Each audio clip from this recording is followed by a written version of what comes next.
I'd start with saying that on the 14th of October, 1066, William, Duke of Normandy, landed on the shores of England.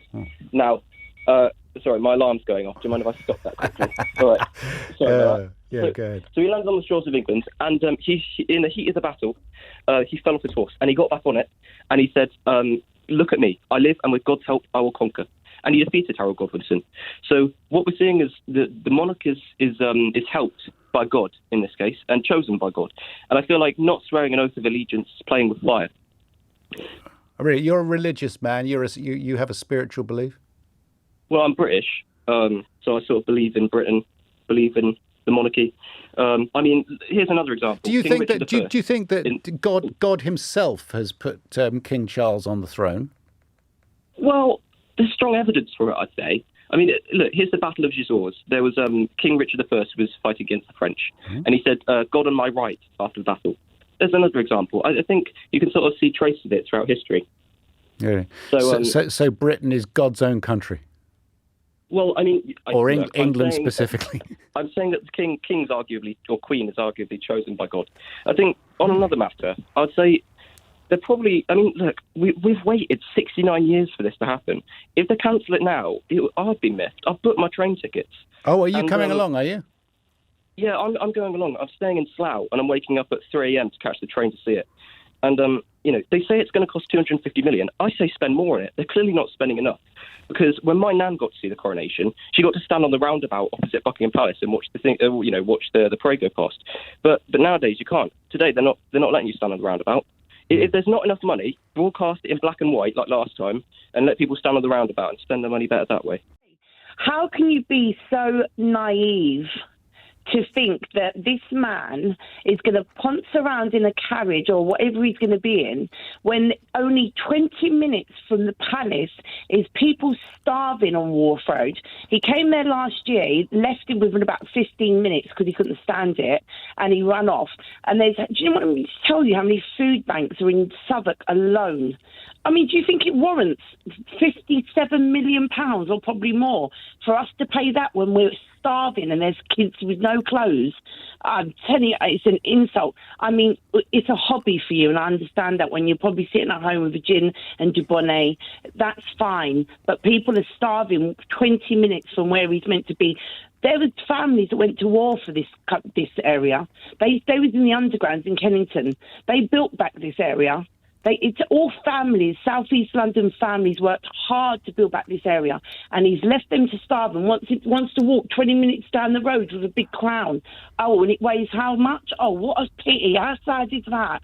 It is an insult to us. You purport to speak for a huge number of people, but I would suspect a lot of the people that you think you're speaking on behalf of are actually devout monarchists. Let me tell you one thing. This generation that's coming up, if you need to come into the real world, get on the internet. Everyone is I don't need to get on the internet. I talk to people every day on this programme. Go on Instagram. Look on the Shade Borough. Look at the Black Youth. No. You need to know.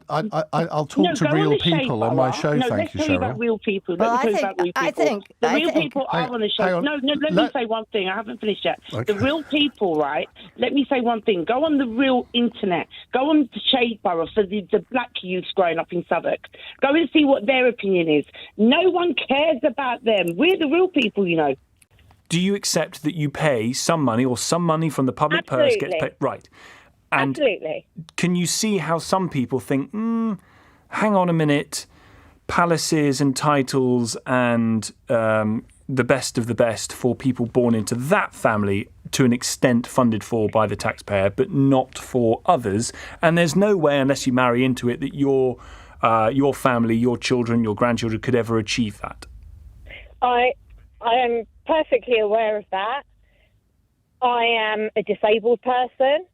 I live on very, very meagre, minimal income, and I'm a single mother supporting a young child. And I managed to do it and get by. Yes, I've had to go through the whole heating and eating. So don't speak for me. I'll speak for myself. I don't have a problem with it. Because, yes, we do pay, taxpayer does pay a small portion towards their upkeep, but what we get back in return from them through revenue is much greater than what we pay towards their upkeep. And the protesting, why should they be allowed to spoil such a marvellous, historic occasion?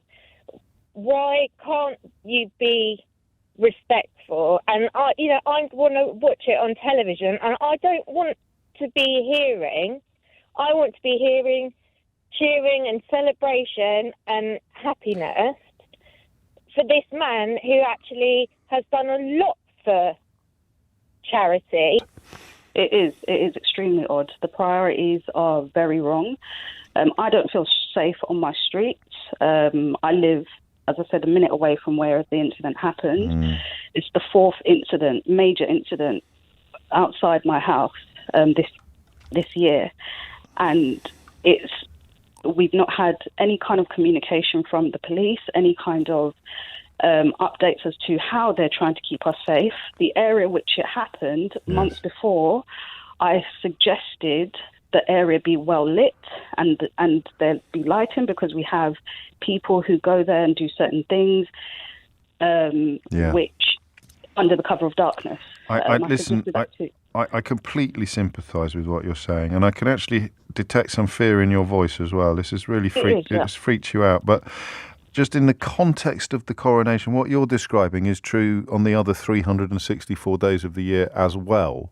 So I just putting it out there that the coronation is not the problem here. The problem here is not the coronation. No, I've at no point said that the coronation was the issue. I've said that the priorities of the government are wrong. Yeah. The priorities should be about policing the streets to make people feel safe on a day-to-day basis, not just bumbling or pushing 11,000 or whatever the number is, number of police officers for one day. Every day we need to feel safe, and everyone needs to feel safe.